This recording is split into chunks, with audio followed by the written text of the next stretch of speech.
Under en krone sterk og fri, vi reiser oss for Nordens sti. Fra Danmarks marker til havets kyst, vårt fællesskab, vår stolthed, vår lyst.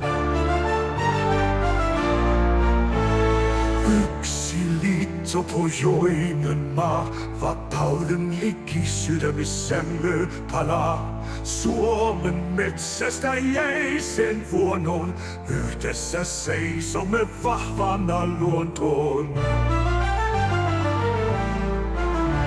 En union, hvor styrker står, från fjällens topp til havets spår. Sverige står i broderskapets brand, för kronan och fosterlandets band. Under en fane trofast og klar, Norges fjorder og folk vi bevar.